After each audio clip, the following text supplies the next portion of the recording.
Baik, lupa tadi untuk direkam Mbak Nuke. Nggak apa-apa ya pembukaannya nanti diulang sedikit lagi nanti. Baik, terima kasih Mbak Nuke dan Assalamualaikum warahmatullahi wabarakatuh. Saya sih satu hal yang ingin saya sampaikan, pertama saya appreciate banget dengan upaya yang sudah dilakukan oleh keenam mahasiswa saya dalam metode penelitian kuantitatif. Semoga laku baik ini nanti akan bisa dipertahankan sampai ke periode-periode berikutnya gitu ya, bahwa setiap ada mata kuliah metodologi penelitian, baik itu kuantitatif maupun kualitatif, itu ada satu project research, di mana ini menjadi hal yang sangat penting, karena pengalaman saya mengajar, dengan saya meminta anak-anak atau meminta mahasiswa melakukan project research ini, gitu ya, melaksanakan penelitiannya secara langsung, ketika skripsi, paling tidak mereka sudah punya tracking, sudah punya rekam jejak, jadi sudah punya gambaran nanti akan bagaimana gitu ya. Saya waktu menyelenggarakan ini pertama kalinya itu setelah saya lulus S3 ya, sekitar tahun 2013 tuh. Jadi sudah berjalan sampai sekarang hampir berapa tahun, berarti itu 8 tahun gitu ya. 8 tahun itu saya setiap kali ada kelas metode penelitian kuantitatif, saya selalu akhiri dengan presentasi proyeknya penelitian mahasiswa. Beberapa teman saya menyaksikan di awal-awal itu, menyaksikan bahwa yakin nih Bu Ayu, yakin nih Bu Nin, ini maksa banget nggak sih ke mahasiswa? Terkadang mahasiswa harus dipaksa, karena kalau nggak dipepet biasanya potensi terdalamnya nggak keluar. Dan ini terbukti.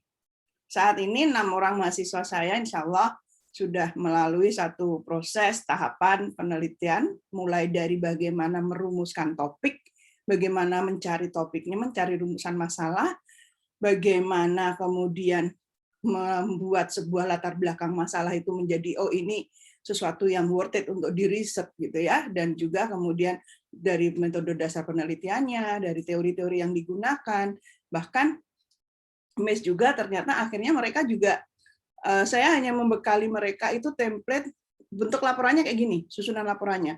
Bab 1 kalian nulis ini, bab 2 nulis ini, dan seterusnya gitu ya. Tetapi saya tidak mengajarkan sangat detail bagaimana sih menuliskan dan lain sebagainya, enggak. Ya, itu memang harus improvisasi dari teman-teman. Tapi saya melakukan proses apa yang disebut sebagai review. Selesai bab 1, selesai, kemudian mereka akan paparkan, oke, yang ini harusnya begini, yang ini seperti ini, seperti ini. Bab 2 juga begitu, dan seterusnya. Sehingga saya senang sekali karena akhirnya ketemu 3 topik ini. Ada relationship of self-compassion and optimism among Binawan University Psychology students in COVID-19 pandemic era. Itu yang pertama. Kemudian ada influence of self-efficacy to academic stress of psychology students at Binawan University and COVID-19 pandemic era. And then yang terakhir adalah influence of self-regulation to interpersonal communication ability of psychology students at Binawan University and COVID-19 pandemic era. Risetnya dilakukan dalam bahasa Indonesia, laporannya juga dilakukan dalam bahasa Indonesia, tetapi nggak apa-apa. Saya challenge mereka untuk termasuk di dalamnya nanti ada abstrak bahasa Inggris. Nah, saya berharap setiap tahun itu di Universitas UHAMKA itu mengadakan seminar nasional yang diikuti oleh mahasiswa. Saya yakin 3 topik ini akan lolos. Kalau teman-teman mengajukan diri untuk diseminasikan di sana. Saya yakin banget, karena topiknya ini menurut saya sangat kekinian gitu ya, sesuai dengan situasi yang ada, dan kenapa muncul 6 hal ini ya, ada self-compassion, ada optimism, ada self-efficacy, ada academic stress, ada self-regulation, ada interpersonal communication. Saya yakin ini dalam journey-nya mahasiswa saya, dalam journey-nya teman-teman mencari rumusan permasalahan, ini loh yang ditemui di sekitar mereka. Saya yakin banget itu. Karena nggak mungkin mereka akan tertarik melakukan riset ini kalau mereka tidak menemukan fenomena-fenomena itu ada di Binawan. Jadi, baik teman-teman, tidak berpanjang lebar, sekali lagi saya menyampaikan selamat ya, bahwa 3 project research, alhamdulillah, ini bukan yang pertama. Yang pertama adalah angkatannya Nuke, ya Kak ya. Kita punya 1 project research ya Kak ya, karena angkatan pertama hanya 3 orang, jadi nggak mungkin ngerisetnya yang satu orang, yang satu 2 orang. Jadi akhirnya 3 orang ini jadi 1, waktu itu setengah pandemi, setengah enggak gitu ya. Jadi masih ada tatap muka, masih kemudian dilanjut dengan daring. Terus topiknya apa ya ke waktu itu kayak yang pertama ya kita ya?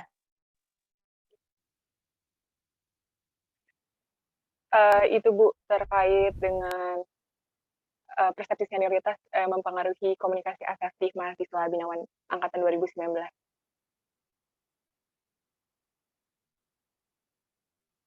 Ibu mohon maaf, ternyata kami Oh oke, siap. Nah, jadi proyek yang pertama itu adalah dari kelompoknya Nuket tahun 2018 itu juga saya mengajar metode penelitian pengaruh persepsi senioritas terhadap kemampuan komunikasi asertif. Nah, kemudian ini adalah proyek yang kedua. Saya berharap ke depan akan ada proyek yang ketiga, keempat, dan seterusnya. Dan saya berharap berarti sudah ada 9 mahasiswa yang sudah pernah melakukan riset, yang sudah pernah melakukan diseminasi, ini bisa diambil sebagai asisten dalam proses pelaksanaan mata kuliah metode penelitian yang selanjutnya. Karena angkatan ketiga kan luar biasa banyaknya, gitu ya. Oke, tidak berpanjang lebar, biar tidak mengurangi esensi dari nanti waktu teman-teman untuk presentasi. Dan terima kasih sebelumnya saya menyampaikan juga pada Bu Ana yang bersedia menjadi panelis kita pagi ini. Jadi nanti Bu Ana ini yang akan membahas hasil risetnya teman-teman. Karena kalau saya yang membahas lagi, ya saya mau bahas apa lagi gitu ya. Saya sudah dari A sampai Z gitu Mbak Ana, jadi saya butuh point of view dari orang lain gitu ya. Nanti setelah mendengar presentasi risetnya, monggo Mbak Ana, teman-teman juga monggo dijelaskan saja apapun. Kalau misalkan nggak paham, nanti kita akan bantu sama-sama. Kemudian terima kasih juga Bu Ratna, Kaprodi Psikologi yang sudah hadir juga hari ini. Semoga ini bisa menjadi rekam bagus ya buat teman-teman yang lainnya dan buat psikologi pada khususnya.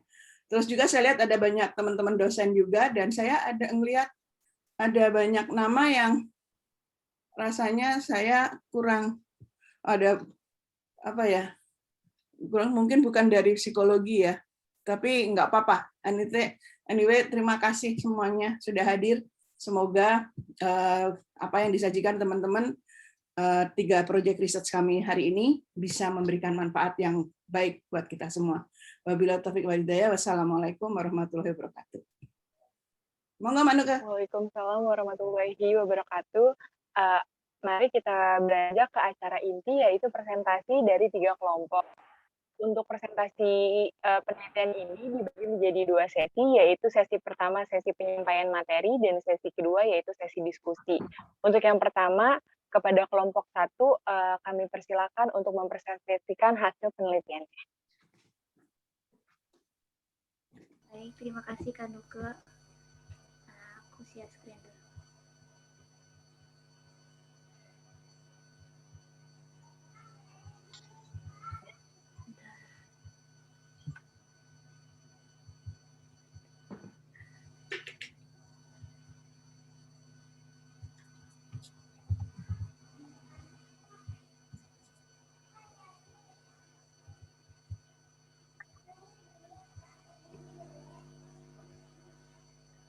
Kak Nuke, apakah sudah terlihat? Ya.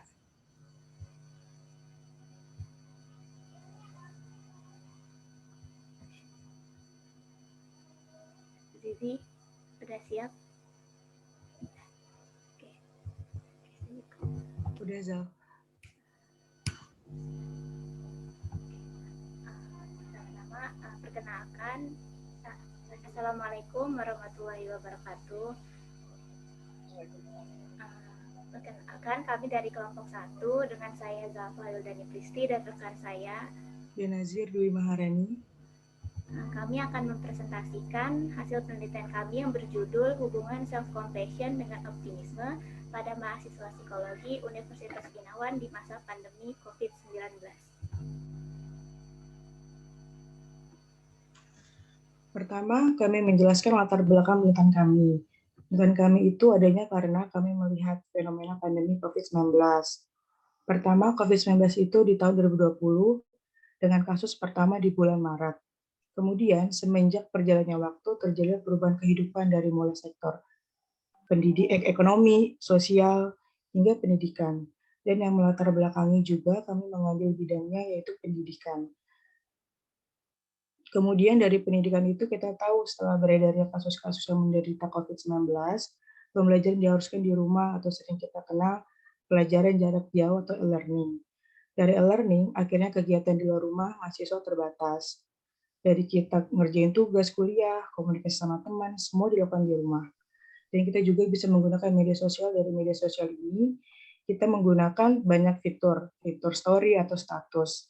Nah, dari situ kita melihat ada beberapa orang suka mencurahkan isi hatinya menggunakan media sosial. Kayak kita ngeliat kayak quotes-quotes yang mereka upload di media sosial itu kebanyakan bersih keluhan. Kayak kok gue gini-gini aja ya, terus di rumah terus, kok orang lain lebih maju, atau diibaratkan kata anak zaman sekarang tuh grow up. Tapi kenapa gue gini-gini aja? Nah, dari situ kita ketemu teori psikologi namanya self compassion yang kalau di bahasa Indonesia itu belas asih. Next ya.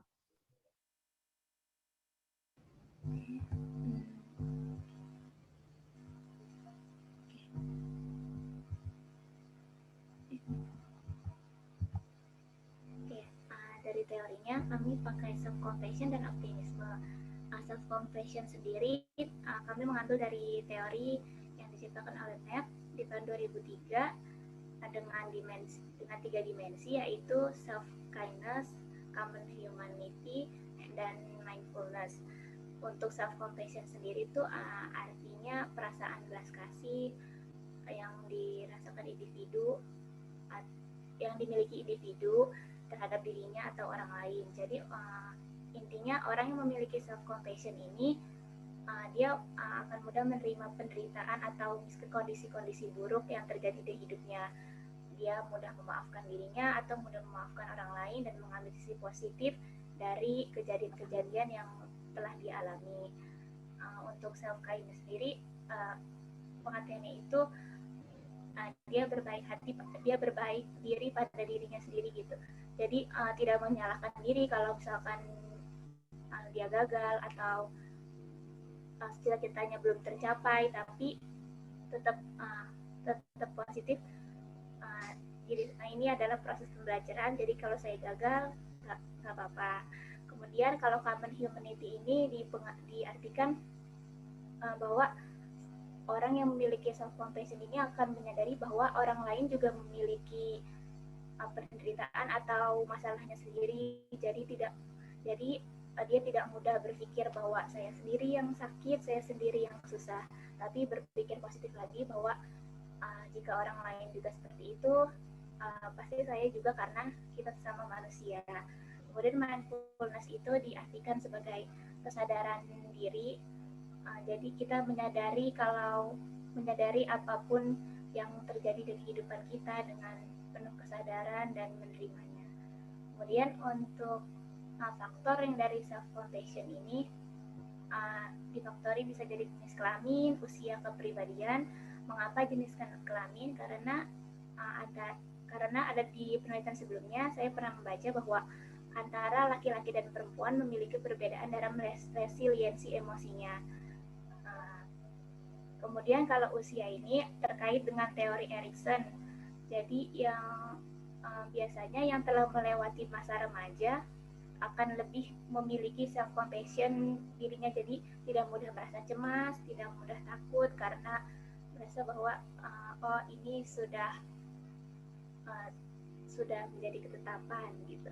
Kemudian dari kepribadian itu mengarah ke kecenderungan dia, jadi dorongan dan rasa percaya dia tentang lingkungannya dari pengalamannya itu, jadi membentuk dia kepribadiannya apakah positif atau negatif gitu. Selanjutnya ada teori optimisme yang kami mengambil dari teorinya Seligman di tahun 2006 dengan 3 dimensi, yaitu pertama permanence, 3 pervasiveness, dan satunya personalization. Untuk optimisme sendiri kami mengartikan sebagai pikiran yang positif terhadap masa depan. Jadi berkaitan dengan 3 dimensinya, yaitu permanens yang mengartikan bahwa kejadian yang terjadi di hidup kita ini tidak permanen, namun yang lebih permanen adalah kemampuan kita atau karakter kita yang mampu menjaga kita supaya tetap positif. Kemudian ada pervasiveness, yaitu mengenai pengaruh kejadian-kejadian yang kita alami.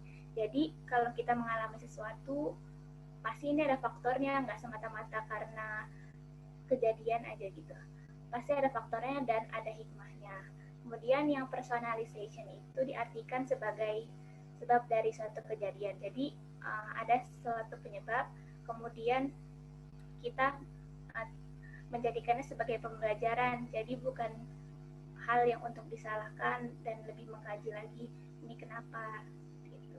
Untuk faktor dari optimisme sendiri itu yang pertama adalah dukungan sosial. Jadi biasanya orang yang memiliki dukungan sosial seperti memiliki teman yang mendukung atau keluarga yang support sistemnya baik, dia akan lebih optimis karena merasa ada yang mendukungnya. Kemudian kepercayaan diri ini biasanya hadir dan akan membuat orang optimisme karena merasa yakin bahwa saya bisa melakukan dan saya bisa melewati ini semua. Kemudian harga diri, untuk harga diri sendiri itu orang yang memiliki harga diri atau self esteem yang baik juga pasti dia akan optimis karena merasa saya bisa melakukan ini, saya akan berusaha melakukan ini seperti orang lain bisa, berarti saya juga bisa gitu. Jadi ada harga diri yang terbentuk di sana. Kemudian akumulasi pengalaman.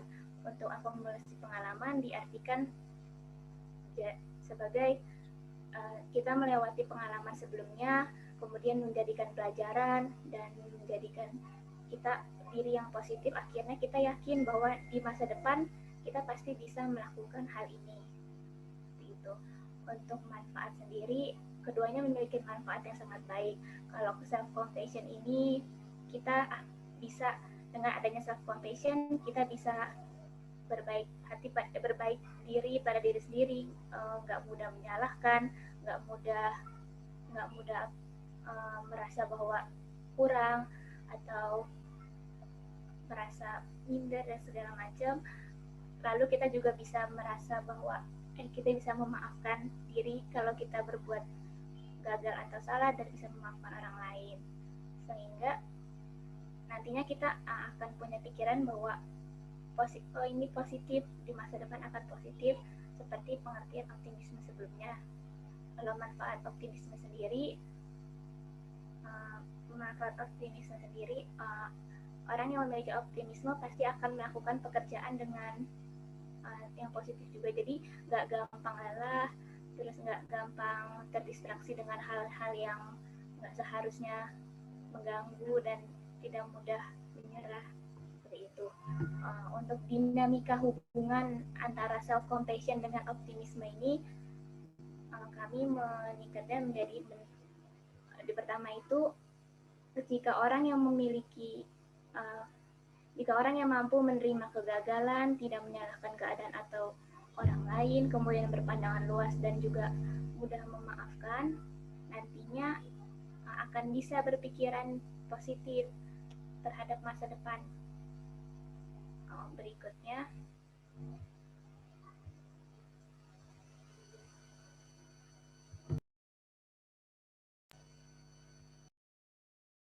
Zizi.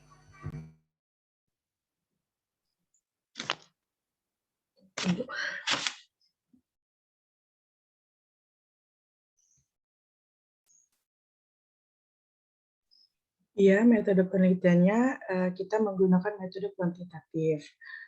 Ialah penelitian ilmiah yang sistematis dan yang non-eksperimen. Kenapa? Karena kita nggak membutuhkan post-test dan pretest. Dan kita itu variabelnya ada dua, yaitu variabel bebas dan terikat. Variabel bebasnya itu self-compassion dan terikatnya itu optimisme. Nah, selain itu populasi dan sampel. Populasi dan sampel kami jadikan bersamaan karena populasi tidak mempunyai karena komposisi kita tidak mencapai 100 orang. Jadi kami menggunakan populasi dan sampelnya digabung 50 orang mahasiswa psikologi binawan yang terbagi 3 angkatan. Angkatan 2018, 19, dan 20.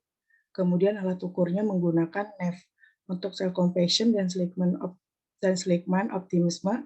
Jadi kami beradaptasi kedua alat ukur tersebut dari bahasa Inggris ke Indonesia dan kemudian dilakukan validitas dan reliabilitas. Untuk validitas sendiri seperti ada di gambar ini, menggunakan tabel konfigurasi content validity. Nantinya akan dikoreksi oleh dosen pembimbing atau yang kita kenal expert judgment. Kemudian kami menghitung reliabilitas alat ukurnya, nilai koefisiennya 0,629. Kalau kita lihat dari teori reliabilitas, ini sudah cukup reliable untuk dapat digunakan sebagai alat ukur. Oke, dilanjut. Baik, untuk hasil penelitiannya, kami membaginya menjadi seperti di gambar. Yang pertama ada deskripsi subjek penelitian. Dari data distribusinya, kami membaginya menjadi jenis kelamin dan angkatan. Jenis kelamin sendiri laki-laki dan perempuan. Laki-lakinya 6 orang dan perempuan 33 orang. Kemudian dari angkatan, dari 2018 kami mendapatkan hasil 2 orang, 2019 7 orang, dan 2020 30 orang.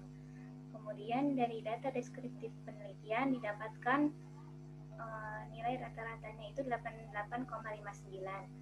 Ini diartikan skor rata-rata responden mahasiswa psikologi yang menjawab itu sekitar 88,59.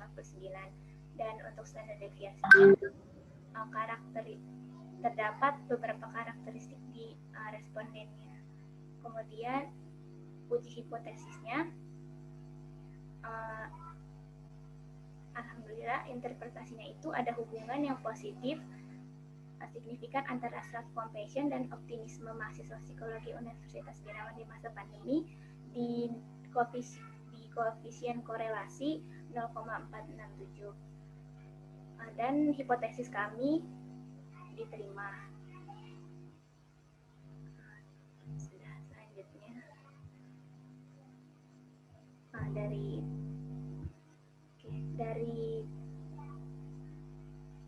dari penelitian tersebut kami mendapatkan diskusi atau pembahasan kami. Yang pertama itu adanya hubungan positif. Jadi jika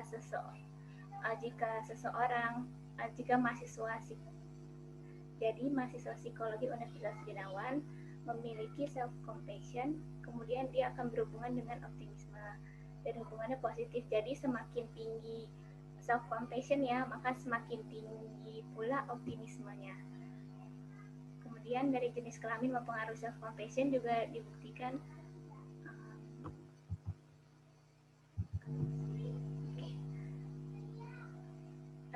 yang jenis kelamin tertinggal akan saya sebutkan saja.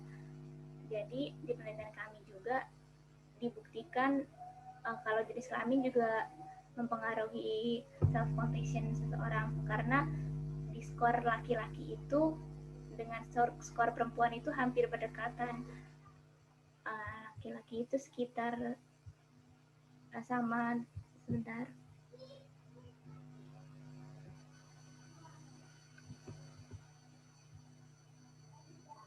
Ya.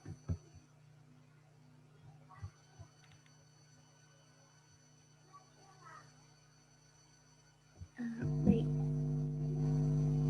Lalu ada tingkat korelasi sedang.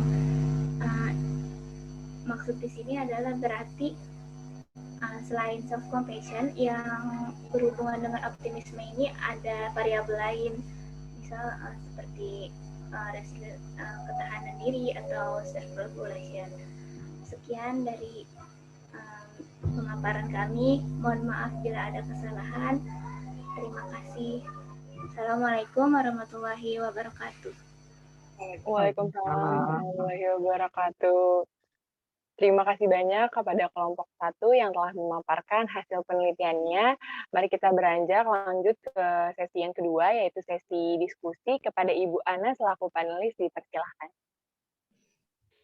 Ya, Baik, terima kasih. Assalamualaikum warahmatullahi wabarakatuh.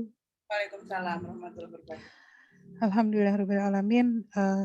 Terima kasih juga untuk Bu Ninin atas kepercayaannya meminta saya menjadi panelis. Luar biasa, ini suatu penghargaan buat saya. Dan ini juga merupakan suatu kebanggaan ya, karena para tim yang mempresentasikan penelitian hari ini adalah semuanya anak-anak saya. Jadi saya tahu betul gitu masing-masing itu seperti apa gitu, dan luar biasa ya, seperti misalnya Zalfa selain kuliah juga berorganisasi gitu dan aktif Hima gitu ya. Begitu juga yang lain-lainnya, Dini, Zizi, Paulina, kemudian Arum dan Yuzar ya, Masya Allah mereka berdua ini kan juga sudah bekerja ya sehari-harinya. Tapi yang membanggakan bagi saya juga adalah keenam anak-anak ini ya, teman-teman, ibu-ibu semua hadirin sekalian, mereka IP-nya selalu di atas 3. Gitu ya, itu sangat membanggakan, dan harapan saya setelah ini dan yang akan datang, mudah-mudahan teman-teman 2019 ini bisa tetap menjaga prestasinya, tetap rajin kuliahnya ya, dan mudah-mudahan IP-nya selalu berkejaran di atas 3 terus. Amin ya rabbal alamin. Dan ini sebenarnya kesempatan yang apa ya, yang sangat berharga ya buat teman-teman 2019. Diberi kesempatan oleh Bu Ninin untuk melakukan, walaupun katanya agak dipepet tadi, untuk melakukan penelitian gitu, tapi ini sebenarnya pepetan yang sangat berharga karena kalian semua berarti sudah berlatih real gitu ya, praktek bagaimana cara membuat skripsi. Ya, beda tipis sama skripsi gitu. Jadi ke depan skripsinya sudah bisa bikin skripsi sebenarnya kalau seperti ini gitu ya. Baik, kemudian karena tugas saya di sini sebagai panelis, saya diminta untuk mereview juga ya penelitian teman-teman di sini, khususnya penelitian tim 1, Zalfa dan Zizi, yang membahas tentang self compassion dan optimism. Ya, luar biasa ini. Pertanyaan saya yang pertama adalah sebenarnya tentang pengen tahu nih bagaimana perjalanan menemukan atau ngidenya gitu ya teori compassion dan optimism ini, karena kalau kita melihat judulnya saja ya, self compassion itu misalnya apa sih bedanya dengan, kan tadi sempat disebut juga welas asih ya. Kalau welas asih ini istilahnya mungkin apa ya, mengasihi gitu ya, mengasihi diri. Apa sih bedanya dengan mengasihani? Mungkin seperti itu, orang awam melihatnya seperti itu. Ini saya tajukan pertanyaan satu persatu dulu ya, nanti dijawab singkat-singkat aja, nggak perlu panjang-panjang. Bagaimana nih teori perjalanannya Zalfa dan Zizi? Perjalanan teori menemukan teori self compassion dan optimism ini. Silakan. Ya, baik Bu Ana, terima kasih pertanyaannya. Buat pertamanya itu kami melihat fenomena sebenarnya di beberapa, kan kami main sosial media itu selain WhatsApp kan ada Instagram ya Bu.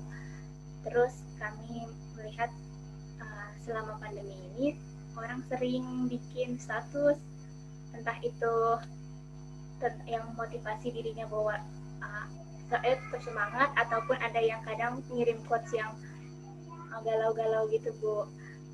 Selain galau itu kayak ada terus ngirim video-video kalau menunjukkan prestasi orang, terus captionnya itu dia udah kayak gini, gue masih gini-gini aja gitu. Jadi di balik itu kita melihat kayaknya ini perlu diteliti deh, karena ini menarik gitu. Kenapa sih orang yang punya perasaan, maksudnya dia yang selalu positif atau baik sama dirinya itu lebih optimis gitu.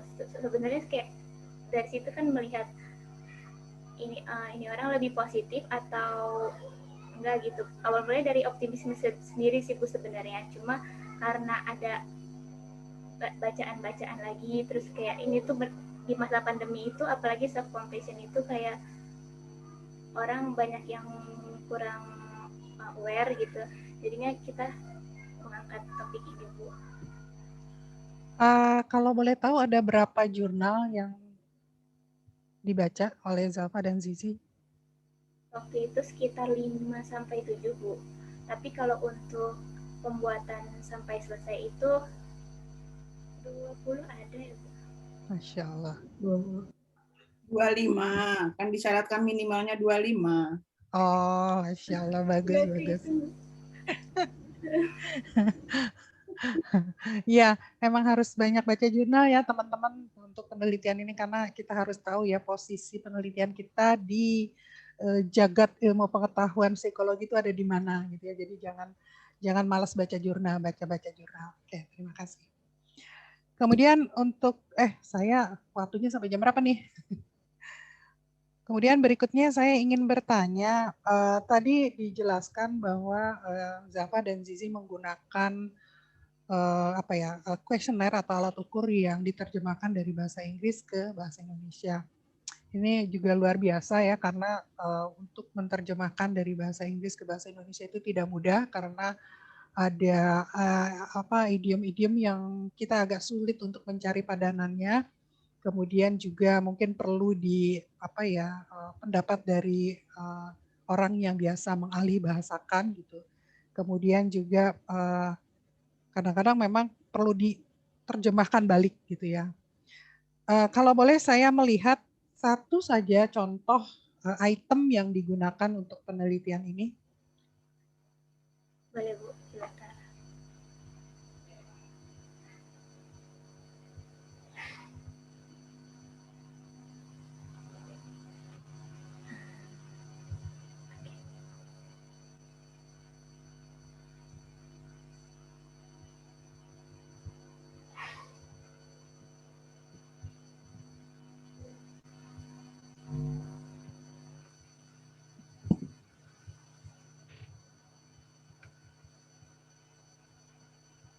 Apakah sudah terlihat Bu? Dinaikin sedikit. Nah ini Bu. Jadi kami ambil dari jurnal penelitian yang itu, ini dalam bahasa Inggrisnya Bu. Kemudian kami artikan.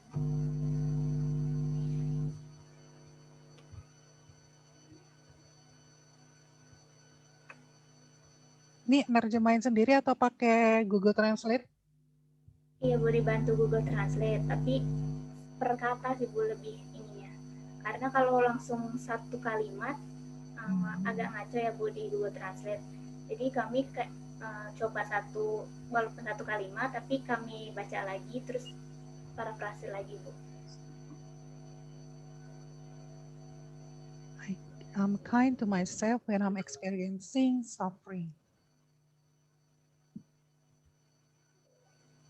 Oke, terima kasih. Ya. Sudah cukup bagus, walaupun kalau menurut saya belum terlalu mulus ya ahli bahasa dari Inggris ke Indonesianya. Tapi nggak apa-apa, nanti seiring dengan berjalannya waktu, kalau sering-sering baca dan menerjemahkan, nanti juga lama-lama mulus.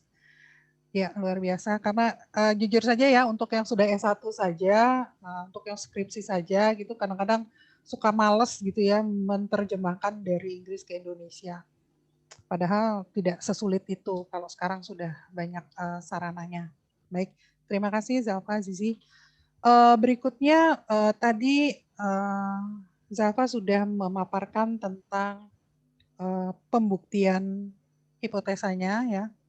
Pembuktian hipotesanya di mana disebutkan di situ hasilnya positif dan signifikan. Kalau boleh tahu, saya juga diperlihatkan dong hipotesisnya seperti apa, gitu, H1 atau HO-nya gitu. Dan tolong dijelaskan.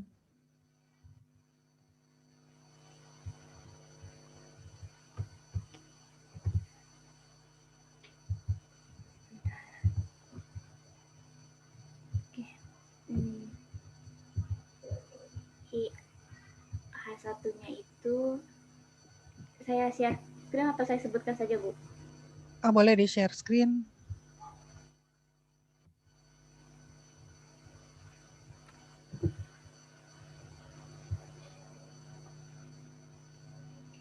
Sudah terlihat ya, Bu? Untuk HA-nya atau H1-nya, kami merumuskannya jadi terdapat hubungan yang signifikan antara self-compassion dengan optimisme pada mahasiswa psikologi Universitas Binawan, dan H0-nya tidak terdapat hubungan yang signifikan antara self-compassion dengan optimisme pada mahasiswa psikologi Universitas Binawan. Ya, terima kasih. Kemudian saya minta tolong dijelaskan, karena di sini di teman-teman juga banyak ya, saya lihat ada angkatan 2020 gitu ya, nanti mungkin semester depan juga akan mengambil, tahun depan ya, mengambil mata kuliah kuantitatif, tentang hasil positif dan signifikan di pembuktian H1 itu. Coba tolong dijelaskan apa sih artinya gitu hasil positif dan signifikan itu? Maksudnya bagaimana artinya? Dari segi teorinya gitu. Iya, Bu. Jadi kan seperti yang kita tahu kalau self compassion itu kan berbasis kasih pada diri sendiri gitu ya, Bu. Jadi tidak gampang menyalahkan diri sendiri, terus tidak mampu memaafkan diri sendiri kalau gagal dan memaafkan orang lain. Jadi nggak mudah nggak menyimpan dendam gitu ya, Bu. Nah kemudian ini kan penelitian kami itu H1-nya diterima, H-nya diterima, berarti kan terdapat hubungan yang signifikan. Jadi hubungan yang signifikan ini berarti self compassion ini sama optimisme itu berhubungan, terbentuknya optimisme itu mereka berhubungan, Bu. Jadi kemudian hubungannya ini bentuknya positif. Positif ini jadi semakin self compassion-nya tinggi, jadi seseorang yang semakin bisa menerima dirinya, tidak menyalahkan dirinya, atau berpikir bahwa dirinya pokoknya berpikirannya nggak jelek gitu ya, Bu, maka akan semakin tinggi juga optimismenya. Jadi dia punya harapan di masa depan itu lebih baik. Jadi kalau mau mengerjakan sesuatu, dia akan yakin saya mampu mengerjakannya dan menyelesaikannya. Seperti itu, Bu. Oke. Nah, kalau misalnya hasilnya positif, hasilnya negatif, hubungannya negatif, ya. Bahasanya jadi gimana? Kalau hubungannya negatif, berarti kan semakin tinggi self compassion-nya, semakin menurun ya, Bu, optimismenya. Jadi mungkin lebih ke ini ya, Bu, ada faktor lain selain self compassion yang bisa membentuk si optimis, yang bisa mempengaruhi si optimisme ini. Jadi lebih kepada kalau nggak ada self compassion-nya, ya seperti itu, Bu. Belum tuntas penjelasannya, nggak boleh. Nggak boleh. Iya, Bu, jadi kalau self compassion-nya tinggi, akan berarti optimismenya menurun. Berarti kalau misalkan dia lebih positif atau mengasihani dirinya atau bisa memaafkan, tidak mendendam, seperti itu, dia perasaan yakin terhadap masa depannya itu menurun, Bu. Jadi sebenarnya ada faktor lain selain self compassion yang berhubungan sama optimismenya. Misalkan penilaian diri atau self aplikasinya dan sebagainya. Gitu, Bu. Ya, oke, baik. Terima kasih. Berarti insya Allah Zalfa dan Zizi sudah menguasai ya konsepnya ya tentang hasil penelitiannya. Terima kasih. Yang terakhir mungkin dari saya, tadi disebutkan hasil signifikan itu R-nya di 0,003 ya. Waktunya udah habis. Oke, sedikit saja sih. Emang minimalnya berapa sih gitu untuk signifikan itu?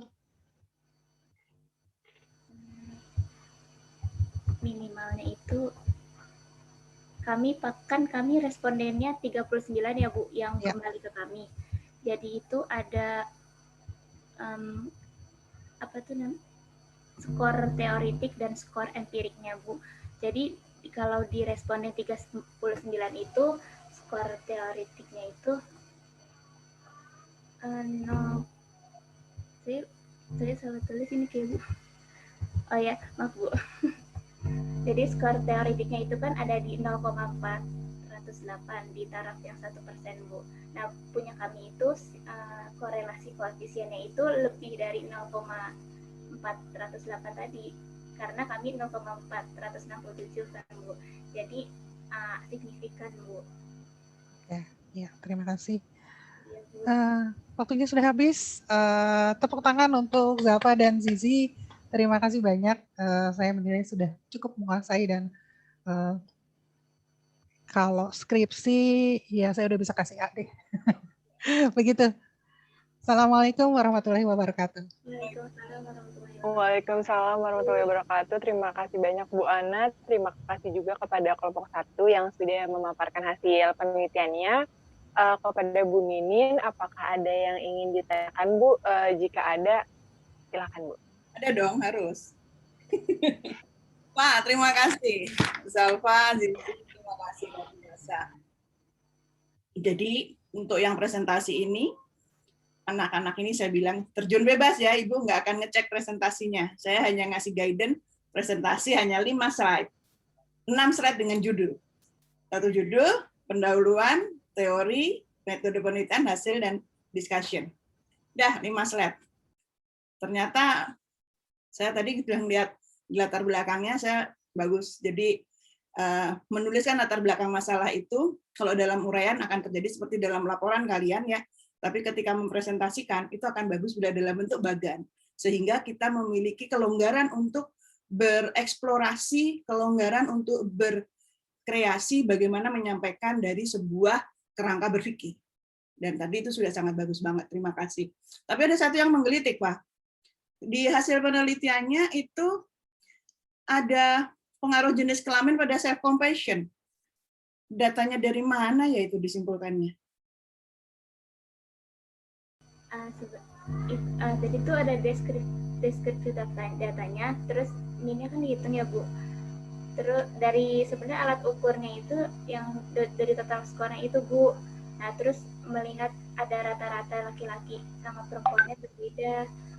Cuma tadi memang lupa dimasukin karena awalnya nggak dimasukin gitu kan Bu, tapi pas malam itu baca kayak ada jenis kelamin faktor gitu, jadi sebenarnya tadi mau dipresentasiin cuma ragu Bu, jadinya seperti itu Bu.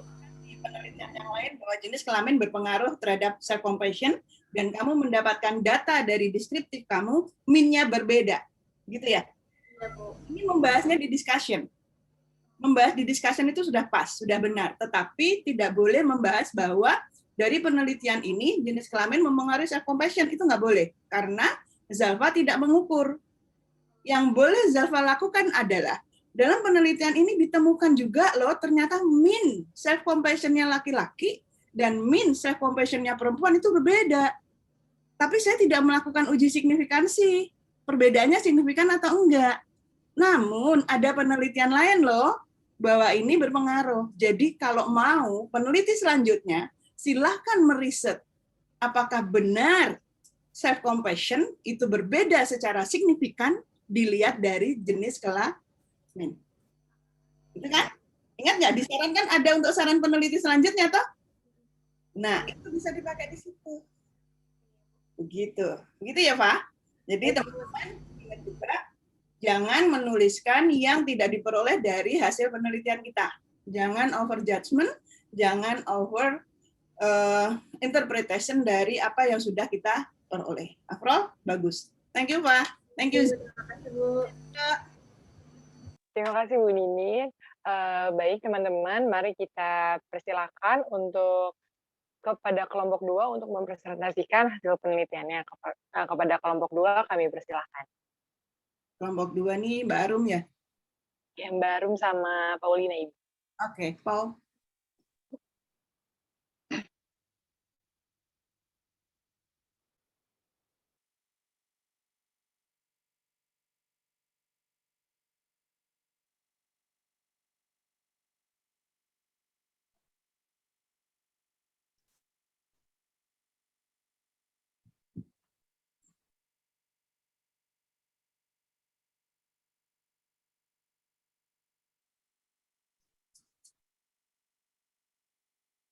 Mbak Arum dan Paulina?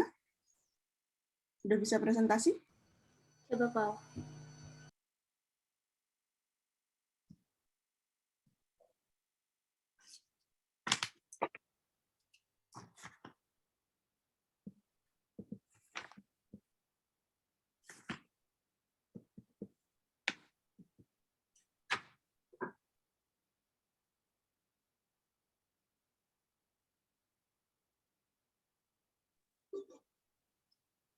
Bismillahirrahmanirrahim. Assalamualaikum warahmatullahi wabarakatuh. Salah. Kami dari kelompok 2. Slideshow bisa. Di grup penelitian kami pengaruh aplikasi terhadap stres akademik mahasiswa psikologi Universitas Binawan di masa pandemi COVID-19.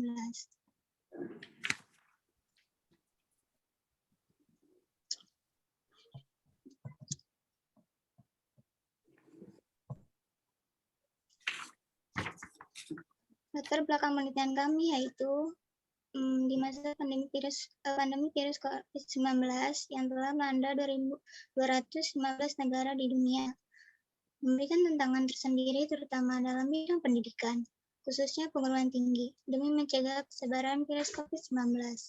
Kementerian Pendidikan dan Kebudayaan telah melarang perguruan tinggi untuk melaksanakan perkuliahan tatap muka dan memerintahkan untuk menyelenggarakan perkuliahan atau pembelajaran secara daring atau online. Penerapan pembelajaran jarak jauh memiliki beberapa kendala, seperti jaringan yang kurang memadai, pengeluaran biaya tambahan untuk membeli kuota, tidak semua pengajar dapat menyampaikan materi pembelajaran dengan optimal, banyaknya tugas, tidak memahami materi, sulit mengatur waktu, mudah terdistraksi, fasilitas terbatas. Kendala-kendala tersebut dapat menyebabkan stres akademik pada mahasiswa. Sertifikasi merupakan keyakinan individu terkait kemampuannya dalam melakukan tugas atau tindakan yang diperlukan untuk mencapai hasil optimal. Keyakinan pribadi seperti sertifikasi sangat penting dalam mengevaluasi tuntutan dari lingkungan.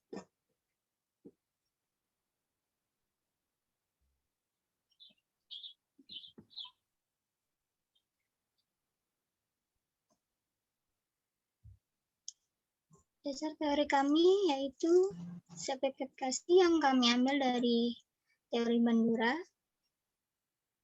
menjelaskan bahwa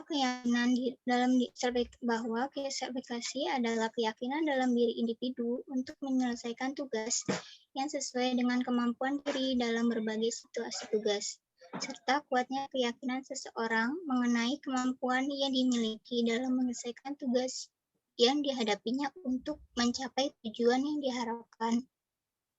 Kemudian, stres akademik, kami mengambil dari teori Sun, Lun, Hou, dan Ku, yang mendefinisikan bahwa stres akademik sebagai tekanan yang siswa rasakan di sekolah karena tuntutan berbagai macam tugas yang harus diselesaikan, namun tidak sesuai dengan kapasitas yang dimilikinya. Tujuan dari penelitian yaitu menguji pengaruh sertifikasi terhadap stres akademik mahasiswa psikologi Universitas Binawan di masa pandemi COVID-19. Penelitian ini memiliki hipotesis H0, tidak ada pengaruh antara sertifikasi terhadap stres akademik, dan HA, ada pengaruh antara sertifikasi terhadap stres akademik.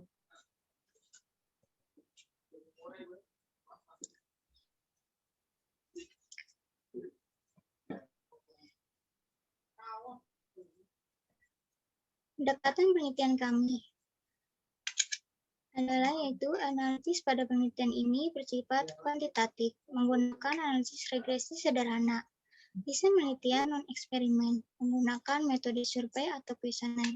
Penelitian ini menggunakan populasi dan sampel dari mahasiswa psikologi Universitas Binawan dengan jumlah mahasiswa sebanyak 50 orang yang terdiri dari 3 angkatan. Ada angkatan 2018, 2019, dan 2020 sebanyak 30 subjek. Alat ukur yang kami gunakan dari skala sertifikasi diadaptasi dari teori Bandura. Sedangkan stres akademik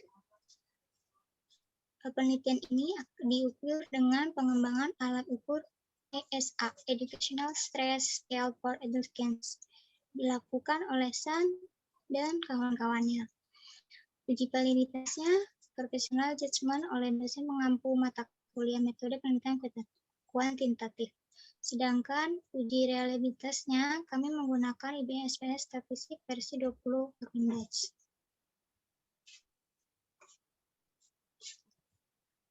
Penelitian kami menunjukkan bahwa skor koefisien regresi R sebesar 0,412 dengan nilai p-value sebesar 0,024, sedangkan R square sebesar 0,170 yang mengandung pengertian bahwa pengaruh variabel bebas yaitu sertifikasi terhadap variabel terikat ses akademik adalah sebesar 17,0%, maka hak kami diterima. Kesimpulan dan saran dari penelitian kami, yaitu kesimpulannya, hasil tersebut membuktikan bahwa sertifikasi berpengaruh terhadap ses akademik mahasiswa psikologi Universitas Binawan di masa pandemi COVID-19.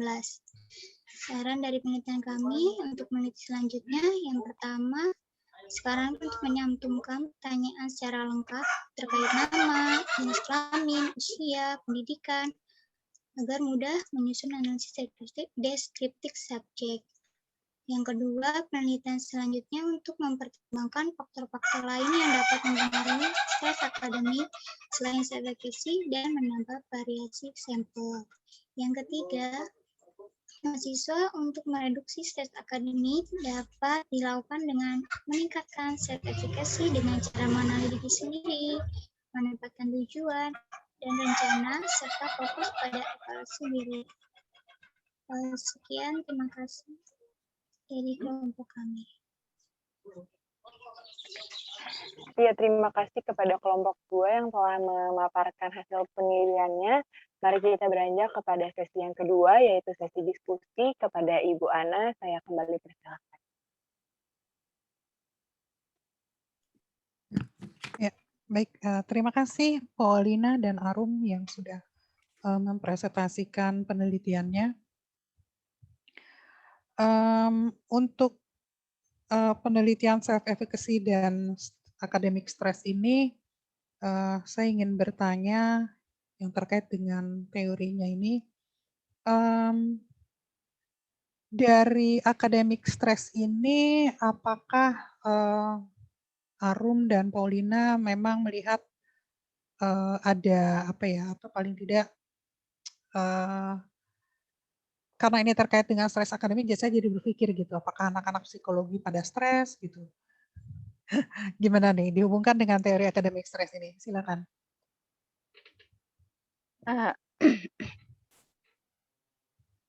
Ya, Bismillahirrahmanirrahim. Ya,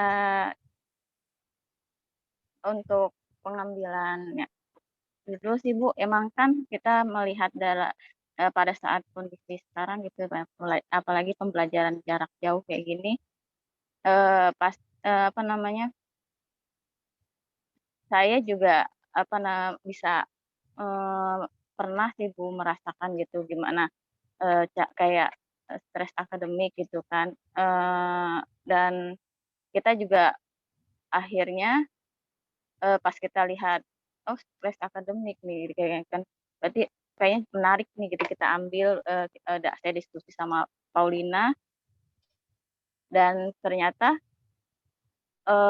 kita pengen tahu nih Bu, adakah gitu kan pengaruh self-efficacy terhadap stres akademik, karena kan di saat pembelajaran jarak jauh gini stres akademik kayak seperti tadi kendala jaringan kayak gitu kan, terus pembelajarannya yang pemberian materinya mungkin ada yang kurang optimal, terus tugas-tugas, terus mengatur waktunya pasti ya ada yang namanya di rumah gitu Bu, kalau kuliah kan ya langsung jalan gitu, kalau di rumah kadang pasti waktunya juga agak sulit gitu, terus fasilitas gitu terbatas gitu, kayak terus kondisinya kurang kondusif gitu. Kalau di rumah kan kalau rame atau berisik gitu juga kan mempengaruhi gitu, Bu. Kayak kayak gitu sih, Bu, yang menyebabkan ya. Oke, pertanyaan berikutnya adalah sebenarnya ini juga yang nanti mungkin yang sebenarnya juga ingin saya tanyakan ke semua tim ya, tentang sampel. Penelitian ini memang menggunakan sampel mahasiswa psikologi ya, Iya, Bu. mulai dari 2018, 2019, 2020 karena adanya yaitu gitu ya. Namun ketika sampel ini seperti yang tadi Arum dan Paulina sampaikan, penelitiannya hanya 30 sampelnya. Which is sebenarnya ini sangat minimal ya, bahkan kalau menurut saya kurang, apalagi kalau yang digunakan analisisnya itu adalah teknik analisis regresi. Ini sangat kurang kalau menurut saya gitu ya. Sehingga karena dalam prosesnya biasanya dari sampel yang ditargetkan sekian itu suka ada aja yang berguguran. Entah karena dia tidak lengkap mengisinya gitu, atau kelihatan seperti ada kan misalnya kalau saya pernah mengalami penelitian itu ada 1-2 sampel itu yang isinya seragam dari atas sampai bawah isinya nomor 1 gitu, misalnya seperti itu. Jadi banyak sekali sebenarnya potensi sampel itu gugur. Nah, saya juga ya untuk tim yang lain juga saya melihat seharusnya ya sampel ini kita bisa perluas gitu. Karena kalau 30 itu sebenarnya hanya minimal banget gitu ya. Tapi kalau boleh tahu contoh item yang digunakan untuk penelitiannya Arum dan Paulina ini seperti apa sih, sama seperti tadi tim 1 juga. Kalau boleh diperlihatkan item kuesionernya seperti apa?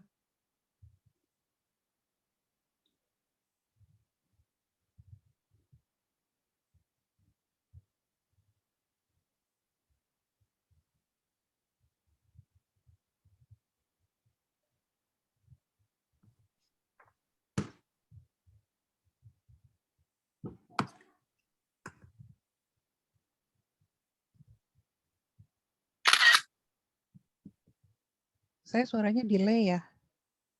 Enggak kok, Mbak. Suara saya delay? Enggak? Tidak. Oh. Arum? Paulina? Iya, Bu. Juara Bu Ana jelaskan? Iya. Silakan yang diminta Bu Ana dijawab. Iya.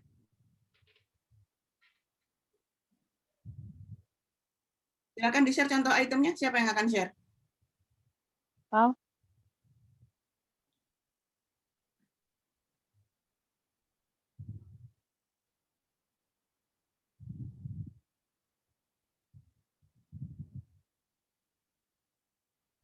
Contoh itemnya.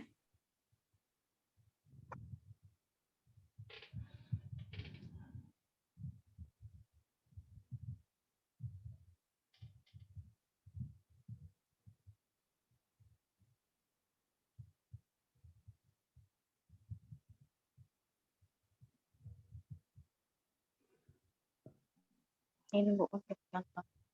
Ya, terima kasih. Saya ingin bertanya dari item yang digunakan baik self-efficacy maupun academic stress, apakah sebelumnya sudah pernah diuji cobakan tentang reliabilitas dan validitas item ini? Kalau boleh tahu seperti apa perjalanannya? Sudah, Bu. Pau, tampilin boleh, Pau, validitas.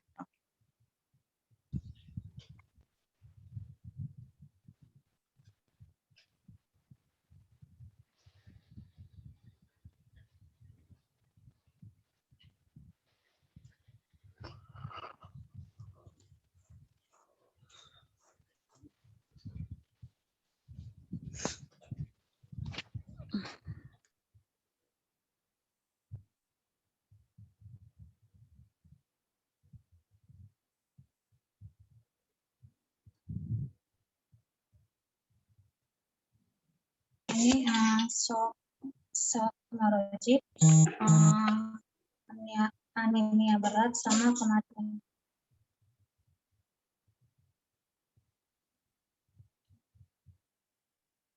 Berapa item untuk self-efficacy? 10, Bu. 10. Stres akademik berapa item? 16. Apakah dari 10 dan 16 ini semuanya valid sejak awal atau ada yang gugur? Kalau untuk self-efficacy semuanya valid 10-10-nya. Kalau untuk stres akademik ada yang gugur. Berapa yang gugur dan nilai Cronbach-Affelnya berapa?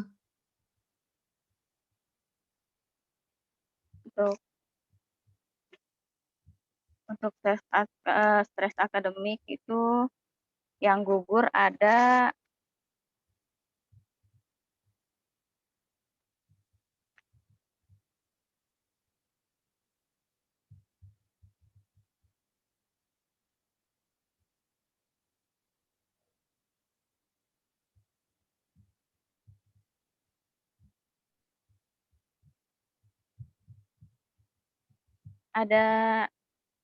6, Bu. Ya. Dari 6 itu kira-kira kenapa gugur? Di samping tadi karena nilai validitasnya jelek gitu. Iya. Kenapa gugurnya coba? Bisakah dianalisis, diambil pelajaran gitu kenapa item tersebut gugur? Gugur karena untuk nilai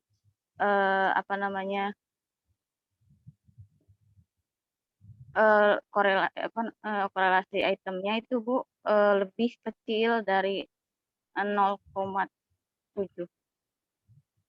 Sedangkan yang masuk itu kan di atas 0,7. Yakin?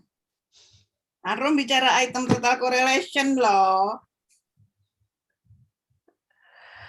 Total correlation beda. Beda lagi. Enggak 0,7 loh. 0,6, Bu. Enggak 0,6 loh. Dicek, ayo.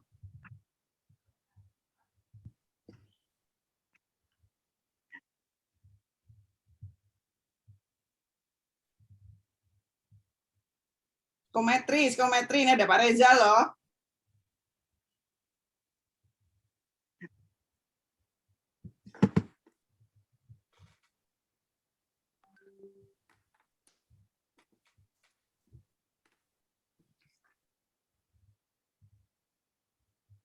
Nah, ketemu. Berapa?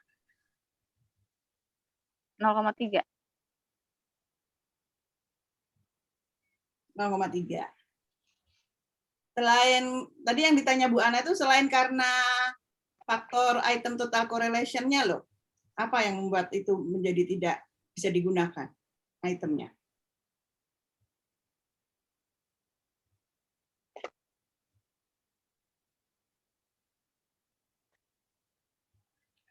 Ini penting ya Arum, Paulina, karena dari tadi kan saya sudah juga menjelaskan di tim 1 penerjemahan dari Inggris ke Indonesia itu tidak selalu mulus dan tidak selalu mudah gitu ya. Atau makan justru misalnya kalau bikin item sendiri pun gitu ya, harusnya kita tahu gitu problemnya di mana, kenapa ini tidak memiliki validitas yang cukup gitu. Itu harus diketahui supaya ini juga pelajaran buat yang lain-lain gitu ya tentang bagaimana membuat questionnaire item yang bagus dan reliabilitas dan validitasnya juga nanti bagus. Ya nanti silakan menjadi catatan ya tentang itu. Kemudian saya lanjut saja ke pertanyaan yang berikutnya. Dari hasil yang tadi disampaikan, self-efficacy itu berpengaruh terhadap academic stress dan di situ kisaran angkanya persentasenya itu 17% yang dilihat dari catatan saya. Berarti ada sekitar 83% yang mempengaruhi academic stress selain self-efficacy. Sebenarnya Harum juga tadi sudah sempat menyebutkan ya ketika di awal menyatakan, tapi apakah ada teori lain atau penelitian lain yang mungkin menyumbang terhadap stres akademik ini, karena kan kalau tadi efektivitas itu hanya 17%. Nah, kira-kira faktor apa lagi dan mungkin teorinya atau mungkin ada jurnalnya yang menyatakan barangkali nih gitu, ini juga berpengaruh terhadap akademik stres. Sama itu tadi, berapa sih jurnal yang sudah dibaca untuk penelitian ini? Ya,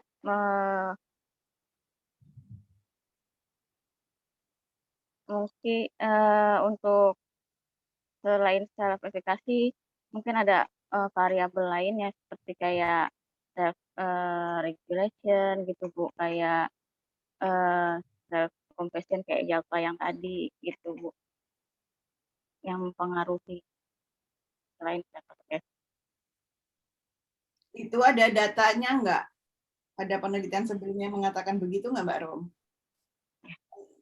Yang ditanya Bu Ana kan itu tadi.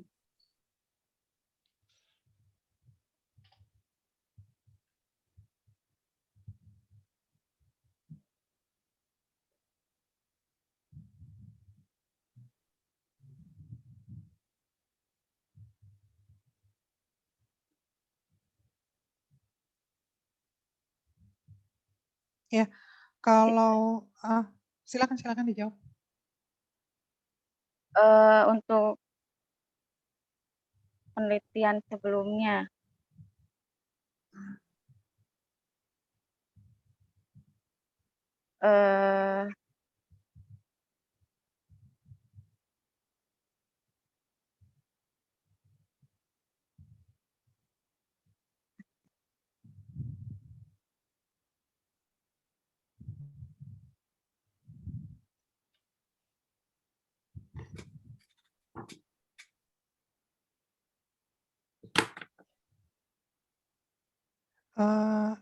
Arum, mohon maaf, kayaknya waktunya nih saya udah disemprit sama Nuke.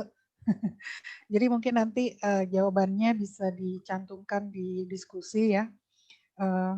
Dan saran saya nih terakhir sebelum menutup sesi dengan tim 2, saran saja sih dari saya untuk kuesioner itu kalau bisa jangan cantumkan nama ya.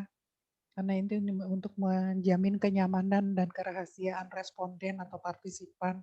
Apalagi kalau misalnya kita respondennya hanya 30 gitu ya. Dan di lingkungan kita gitu. Jadi sebaiknya itu disamarkan. Begitu juga kalau kita nanti melakukan penelitian yang lebih luas dengan responden yang lebih besar, saya rasa tidak perlu ya mencantumkan nama. Itu saran dari saya sih.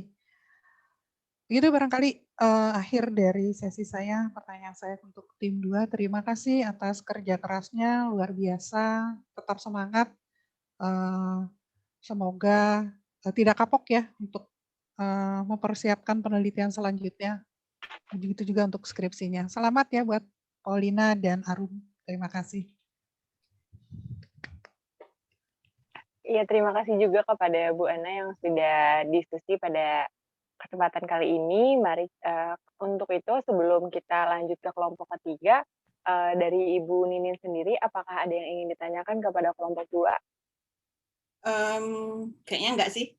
Lanjut aja dulu. Oke, kita lanjut aja dulu ke kelompok 3 ya Bu ya. Oke, kita masuk teman-teman kepada kelompok 3.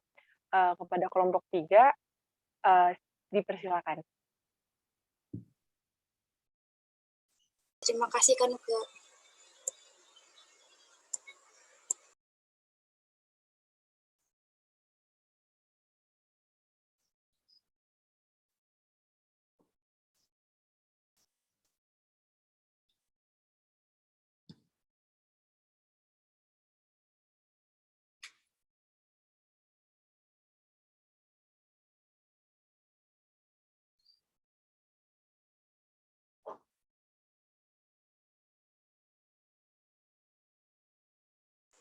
Apakah sudah terlihat, Bu? Sudah, Din.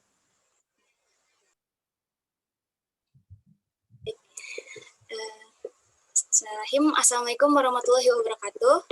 Selamat pagi Ibu dosen dan teman-teman sekalian. Kami dari kelompok 3 ingin mempresentasikan hasil penelitian kami yang berjudul Pengaruh Self-Regulation terhadap Kemampuan Komunikasi Interpersonal Mahasiswa Psikologi Universitas Binawan di masa pandemi COVID-19. Saya sendiri Dini Fasyatujana dan rekan saya User Bian. Oke, lanjut. Latar belakang penelitian kami, pandemi yang sudah berjalan 1 tahun lebih memerangi Indonesia, terutama di dunia pendidikan, menyebabkan adanya pembelajaran jarak jauh atau PJJ yang mengharuskan para mahasiswa melanjutkan studi dengan baik di masa pandemi COVID-19.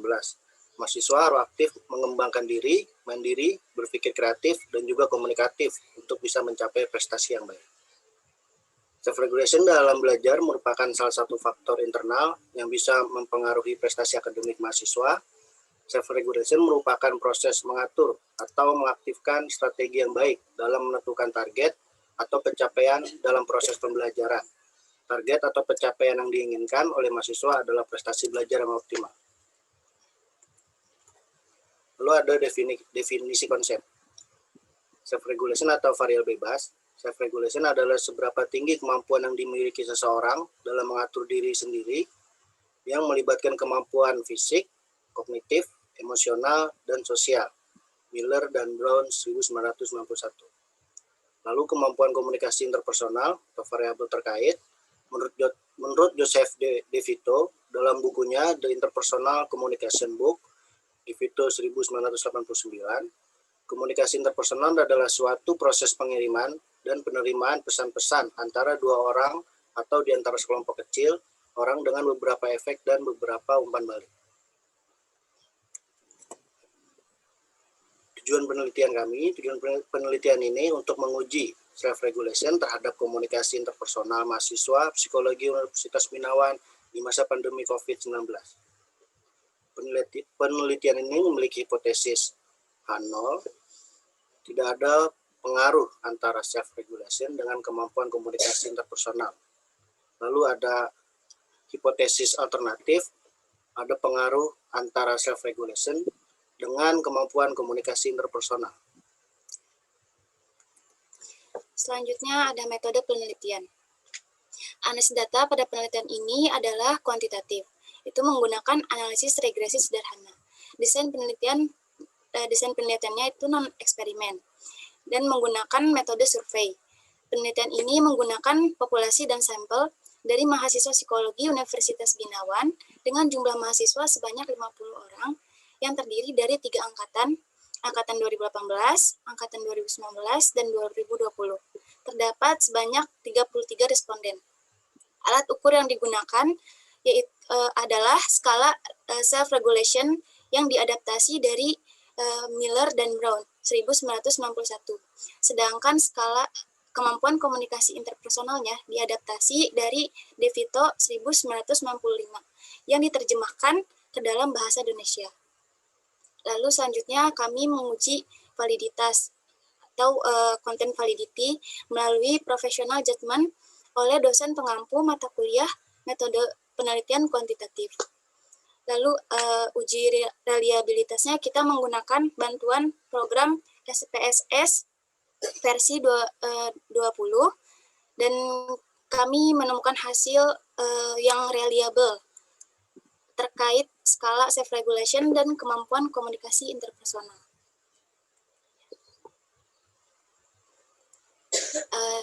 Hasil uji reliabilitas ini untuk skala self-regulation memiliki alpha 0,749 yang artinya reliable, dan skala kemampuan komunikasi interpersonal dengan alpha 0,791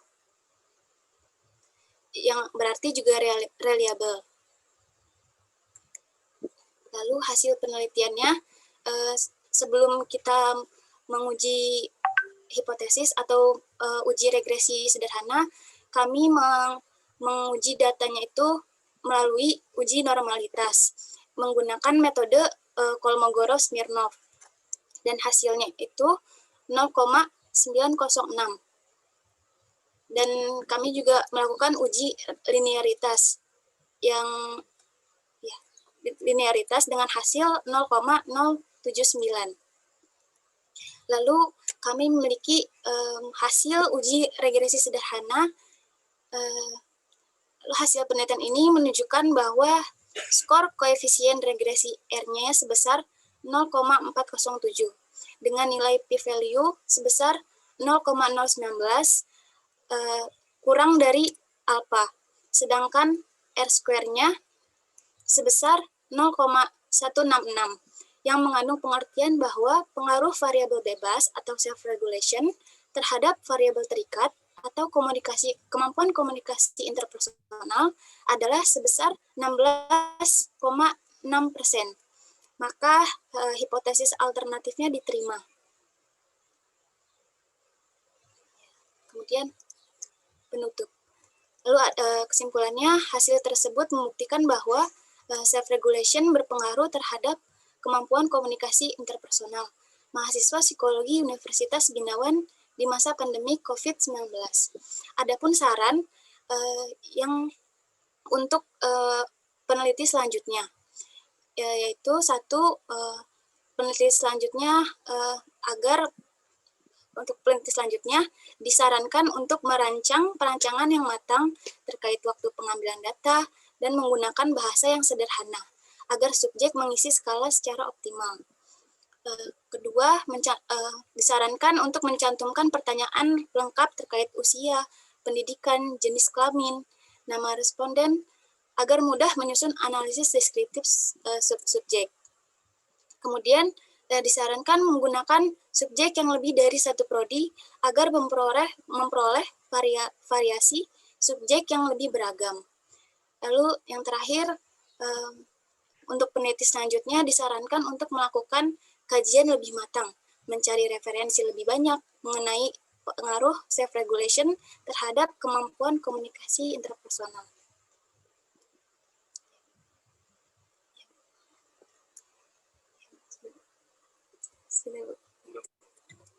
Ya, baik. Terima kasih banyak kepada kelompok 3 yang sudah memaparkan hasil penelitiannya. Selanjutnya kita masuk ke sesi yang kedua, yaitu sesi diskusi kepada Ibu Ana selaku panelis. Kami persilakan. Ya, terima kasih Mbak Nuke. Selamat buat Yuzar dan Dini yang sudah mempresentasikan penelitiannya dengan sangat baik. Baik, kita lanjut saja ke pertanyaan terkait dengan teori dan latar belakang penelitian ini, self-regulation dan interpersonal communication. Apa sih yang mencetuskan, yang bikin ngide Dini dan Yuzar untuk mengambil tentang teori self-regulation dan interpersonal communication ini? Silakan. Baik, Bu Ana, izin terima kasih atas pertanyaannya. Kenapa kami mengambil variabel self-regulation dan kemampuan komunikasi interpersonal? Dikarenakan karena lagi pandemi seperti ini, kita lagi pembelajaran jarak jauh, serba daring, serba online. Kami penasaran gitu, Bu. Kira-kira selama pandemi ini tuh komunikasi interpersonal kita ini akan menurun atau bagaimana gitu, Bu. Jadi dilihat melalui self-regulation ini, Bu. Yang dimaksud dengan interpersonal communication ini apakah ada pengaruh dari, atau paling tidak bagaimana peran media komunikasinya, karena kan seperti yang kita ketahui selama pandemi ini media komunikasi yang kita gunakan itu kan selalu elektronik gitu. Pengaruhnya ya, Bu ya? Iya, maksudnya peran-peran elektroniknya itu apakah ada gitu, karena kan ini kan konteksnya pandemi. apakah tidak ada yang membedakan interpersonal communication yang menggunakan media elektronik ataupun yang biasa gitu dengan face to face personal Ya, Bu. fisik. Ada ya, Bu. Ada perbedaannya mungkin ya, Bu. Jadi ada yang membahas nggak tentang itu? Kenapa, Bu? Ada yang membahas tentang itu nggak? Teori atau penelitian gitu? Untuk yang belum lihat, Bu. Belum lihat. Oke, lanjut ya ke karena ini pengaruh, maka teknik analisis yang digunakan adalah regresi. Dan tadi kita sudah lihat ya hasilnya sedemikian rupa. Tapi sebelumnya saya ingin tahu sama seperti yang tadi tim 1 dan tim 2 juga, perjalanan membuat item, membuat kuesionernya seperti apa kalau boleh tahu, silakan. Dan diberikan contohnya ya, seperti apa sih itemnya.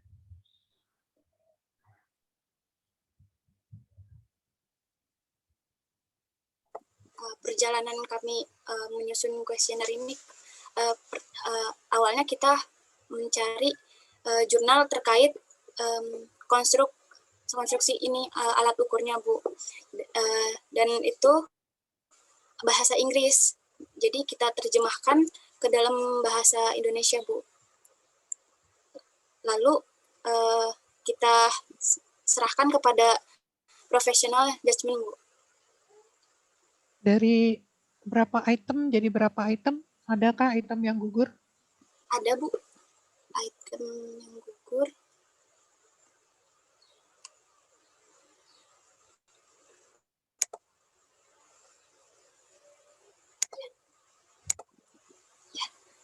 Item yang gugur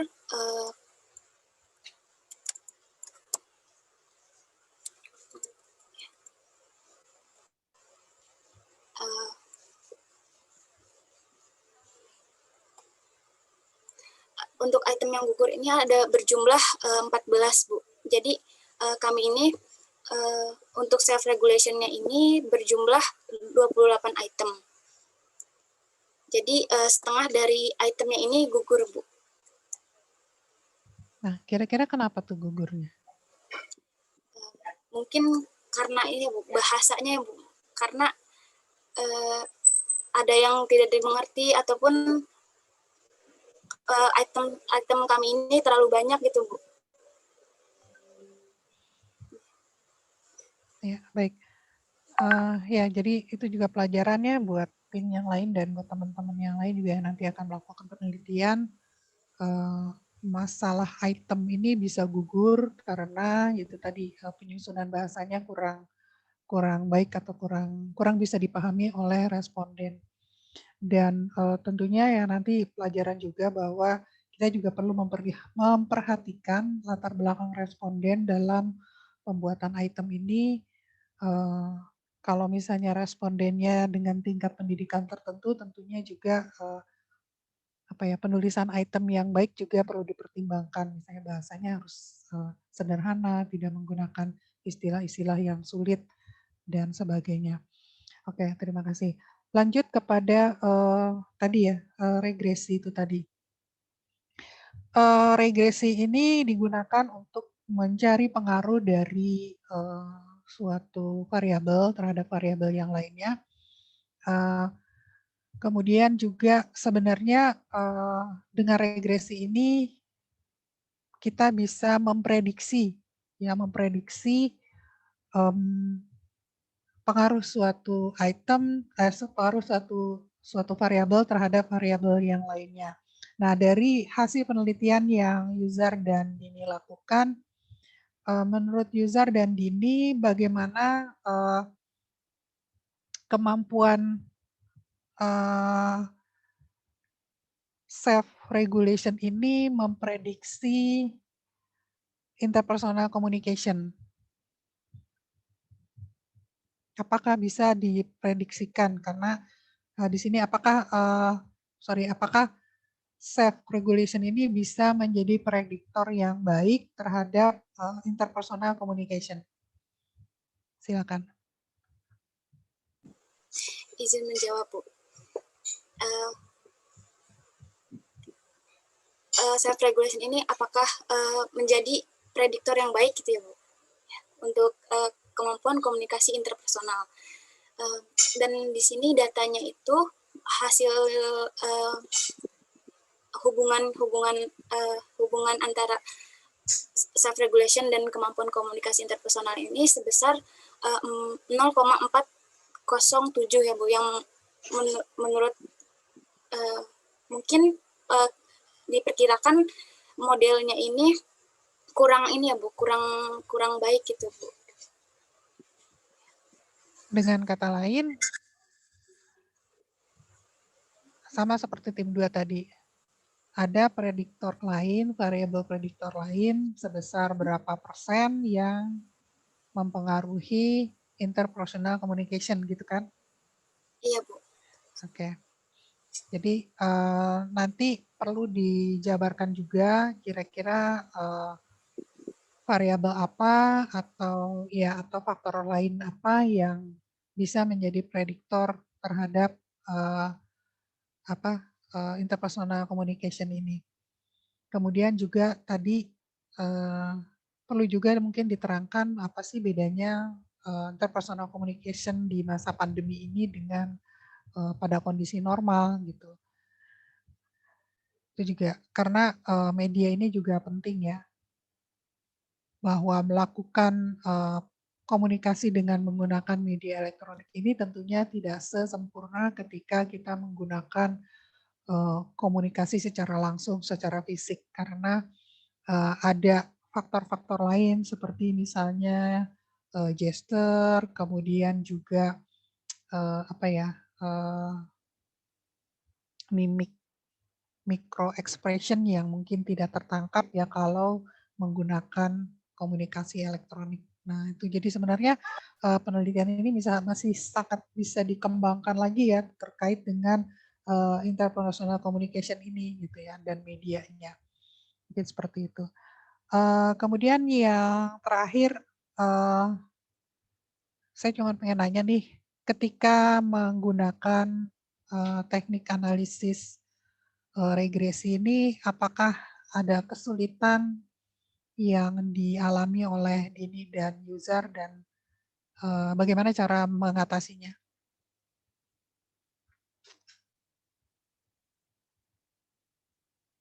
Ya, baik, terima kasih, Bu. Pada saat kami menguji regresinya ini, mungkin kendalanya hanya di data ya, Bu, karena data kami ini sebanyak 33 responden, Bu. Jadi mungkin kalau misalkan datanya ini lebih beragam, lebih banyak gitu ya, Bu, itu maka hasilnya juga model regresinya itu bagus gitu, Bu, baik gitu, Bu. Ya, betul. Jadi pelajarannya buat semua ya, terutama kalau regresi ini nggak cukup kalau hanya 30 gitu, harus lebih banyak lagi. Dan ya karena populasi mahasiswa psikologi cuma segitu-gitunya, memang seharusnya di sampelnya ditambah lagi, dikembangkan lagi dari mahasiswa lain. Gitu. Mungkin itu dari saya, terima kasih. Nanti ada beberapa perbaikan sama seperti tim 2 juga tadi, silakan diperbaiki. Terima kasih banyak Dini dan Yuzar, selamat, bagus sekali, semangat nanti kalau bikin skripsi insya Allah sudah lebih siap. Amin, terima kasih banyak Bu Ana. Terima kasih banyak juga Bu Ana yang sudah bersedia untuk menjadi panelis pada kegiatan hari ini. Untuk Ibu Ninin, apakah ada yang ingin ditanyakan kepada kelompok 3? Ya, saya nanya sedikit ya Din ya. Tadi kan kamu data kamu 33 orang gitu ya respondennya. Terus kemudian kamu melakukan uji analisis regresi gitu kan ya. Pertanyaan saya ada 2. Seberapa kuat kamu meyakini bahwa hasil regresi kamu ini bisa dilakukan generalisasi? Itu satu. Yang kedua, apa yang mendukung kekuatan itu? Paham nggak pertanyaan Ibu? Kamu masih mute. Baik Bu, terima kasih atas pertanyaannya. Ini ya Bu, mungkin seberapa kuat kami meyakini self regulation ini berpengaruh gitu ya Bu.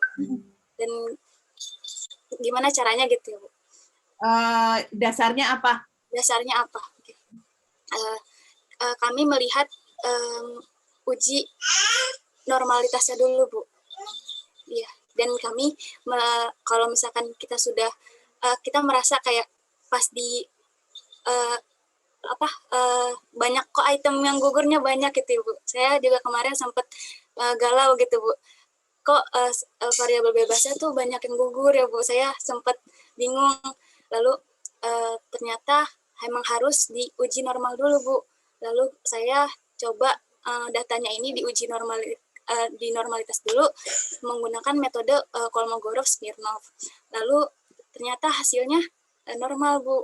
Alhamdulillah. Nah lalu setelah itu saya langsung menguji linearitasnya Bu. Lalu hasilnya juga linear gitu Bu. Dan saya yakin bahwa data saya ini memiliki pengaruh juga gitu Bu. Ada pengaruhnya juga gitu untuk di regresinya. Gitu. Good answer. Benar. Jadi tapi aku sedikit koreksi. Yang kaitannya dengan item yang banyak yang nggak bisa digunakan dengan linearitas dan normalitas untuk analisis regresi itu dua hal yang berbeda. Kalau kita berbicara terkait dengan yang alat ukur, selama itu masih sifatnya unidimensional, kamu kemarin udah saya ingetin kan ini ada 24 item, tapi kalau ini unidimensional aman, walaupun nanti akan gugur banyak, tapi masih punya cadangan banyak, tapi nggak masalah. Nah, dan itu memang sudah terbukti, ya kan? Dari sekian banyak akhirnya bisa dikeluarkan yang tidak bisa digunakan. Terus kemudian yang kedua terkait dengan linearitas dan normalitas. Mengapa 30? Memang 30 itu batas teorem yang minimal ya. Jadi untuk bisa dilakukan untuk kuantitatif itu batasnya kan di 30. Tapi memang tidak wise kalau kita menggunakan 30 itu, kecuali memang keterbatasan responden. Terus kemudian bahwa langkah yang dilakukan itu dengan melakukan uji linearitas dan uji normalitas itu adalah untuk memastikan, bukan hanya asumsi, bahwa ini adalah linear dan normal sehingga bisa masuk ke analisis regresi. Jadi hasil kamu ini sudah pas, sudah tepat. Kenapa? Karena kamu sudah melakukan uji normalitas dan uji linearitas. Kamu belajarnya dari mana ini? Aku nggak ngajarin loh. Kamu aku yang pegang. Kamu aku yang pegang. Dan aku nggak ngajarin itu. Kamu belajarnya dari mana? Saya cari-cari sumber lain gitu Bu. Saya lihat-lihat di YouTube. Terus juga saya juga suka tanya sama Pak Reza, Bu. Good. Nah, ini yang saya berharap dari teman-teman yang lain ya.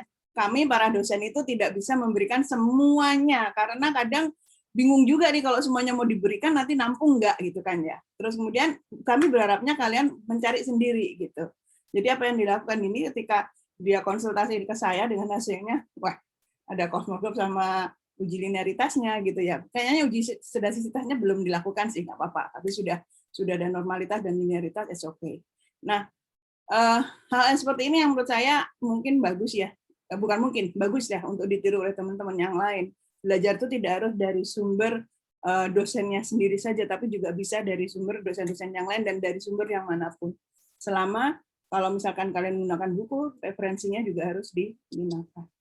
Oke, terima kasih Din, Yuzar. Terima kasih Bu Ninin dan Bu Ana. Saya cerita dikit deh Nuke sebelum ditutup. Din ini kalau ikut kuliah dengan saya kadang bawa anak kecil. Dia, jadi ya ada lucu dari Din, kamu nggak apa-apa kuliah, dia punya momongan soalnya. Kamu ngasuh ya Din. Ngasuh, punya anak asuhnya dia. Oke, thank you Din, thank you Nuke. Oke, terima kasih banyak kepada 3 kelompok yang sudah bagus mempresentasikan hasil penelitiannya. Semoga dari hasil penelitian ini juga bisa bermanfaat bagi kita semua. Mari kita lanjut untuk ke acara yang keempat, yaitu pemberian simpulan atau penilaian dari research supervisor, yaitu oleh Bu Ninin, dan juga pemberian kesan-pesan dari masing-masing peserta diseminasi. Untuk itu, kepada Ibu Ninin kami persilahkan. Terima kasih, Nuke. Ya, jadi kalau tadi disebut oleh Bu Ratna, Bu Ana, bahwa ini sebetulnya sudah kayak skripsi aja. Benar. Tapi ini belum bisa jadi skripsi karena kalian ngerjainnya kelompok. Kalau skripsi kalian harus ngerjainnya sendiri. Dan kalau yang dari tadi saya perhatiin ada yang nggak ikut terlibat aktif dalam question answer-nya gitu ya, question answer-nya. Nanti kalau dalam skripsi kalian nggak ada diem aja ketika ditanya, ya nggak akan ada nilai gitu. Jadi ini sebetulnya saya berharap semua, saya sih sangat puas dengan hasil yang sudah disampaikan oleh teman-teman gitu ya, bahwa saya tahu perjalanan kalian mulai dari nggak ngerti Bu Nini ini ngomong apa sih, ngapain sih, mesti harus cari masalah, orang hidup itu nggak mau pakai masalah. Ini pertemuan pertama langsung adalah metode penelitian adalah metode harus cari masalah gitu kan, ya kan? Orang kan nggak ada yang mau cari masalah, tapi kalian disuruh cari masalah, mulai bengong-bengong aja. Saya juga ini gimana gitu kan ya, ngajar yang diajar cuman tertutup aja gitu, diam, tapi udahlah, bismillah. Saya cuman bilang pada teman-teman ini bahwa ini kelasnya Bu Ninin, ya rule-nya dari Bu Ninin, you follow the rule, you survive gitu kan. Alhamdulillah teman-teman ini ngikutin. Nah, nanti teman-teman yang kelasnya jauh lebih besar, yang 20 orang, tantangannya akan lebih besar. Challenge-nya akan lebih besar. Kenapa? Karena dosennya mungkin nggak akan bisa megang satu persatu. 20, udah 40 orang. Ini baru 6, 3 kelompok aman gitu kan. Tapi kalau sudah lebih dari 10 kelompok, pasti nanti bimbingnya cuma skimming. The rest adalah kalian harus belajar sendiri. Nah, 6 orang yang ada hari ini, ya, sama ditambah 3 angkatan pertama kalau mereka belum lulus, itu bisa dijadiin asisten dosen. Bisa dijadikan asisten untuk penelitian, untuk peneliti, asisten peneliti, untuk kemudian membantu teman-teman membimbing. Paling tidak memplotkan bagaimana sih melakukan sebuah proses riset. Sehingga kalau dari peer to peer, ya, dari teman ke teman untuk berbagi itu lebih menyenangkan. Anyway, sebetulnya tadi saya lihat kayaknya ada Budita deh. Kalian kenal Budita kan? Tapi Budita lagi meeting. Iya Bu, tadi ada Kak Dita masuk. Ada Kak Dita ya? Masih ada kok. Oh ya, masih ada. Kak Dita mau sampaikan apa Kak? Ngobrol lah Kak. Apa ya? Semangat aja deh. Dan Dita ini apa ya? Kalau dalam penelitian itu kita gimana? Gimana Bu? Kenalin dulu dikit Kak Dita ini psikolog klinis, dia dosen di Universitas Cendana, Kupang, NTT. Luar biasa nggak kalian? Kak Dita. Silakan Kak, gimana Kak? Gini loh Bu, sebenarnya saya luar biasa banget ya. Ini semester berapa sih mereka? Semester berapa kalian? Semester 4 Bu. Semester 4. Baru semester 4 aja udah berani kayak gini ya, dan luar biasa sih, ini sudah kayak memang kayak melakukan suatu penelitian mau skripsi gitu. Pesan saya aja sih ya, dalam melaksanakan penelitian itu yang dibutuhkan itu adalah keponya kita, terus mencari tahu, jangan berhenti udah tahu dikit terus stop, nggak kayak gitu. Jadi cari tahulah terus, entah itu kita nyari tahunya sendiri atau nanya-nanya orang atau bagaimanapun, itu kita harus tetap untuk cari tahu. Kayak gitu aja sih Bu, kayaknya yang bisa saya sampaikan. Makasih Dita. Selamat meeting kembali. Sama. Jadi lagi meeting sama Pak Dekannya, saya culik. Mumpung lagi daring. Itu ya. Terima kasih Nuke. Monggo dilanjutkan pada acara selanjutnya. Ya, terima kasih juga Bu Ninin dan teman-teman semua yang udah presentasi hasil penelitiannya dan sangat bermanfaat banget dan udah keren banget, masih semester 4 tapi udah bisa untuk meneliti dan untuk mempresentasikannya di depan kita semua. Nah, karena waktunya juga sudah berakhir, tidak terasa kita sudah ada di penghujung acara. Saya selaku moderator pamit undur diri dan mohon maaf apabila ada salah perkataan.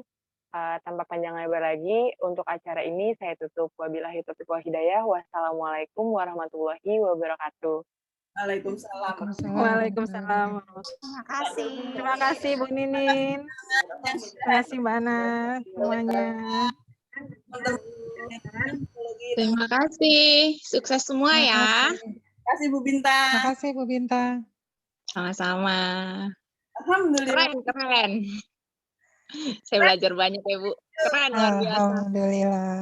Keren, luar biasa. Biasa. Thank you.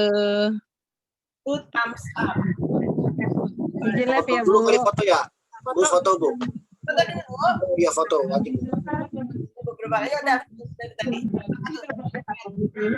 Reza.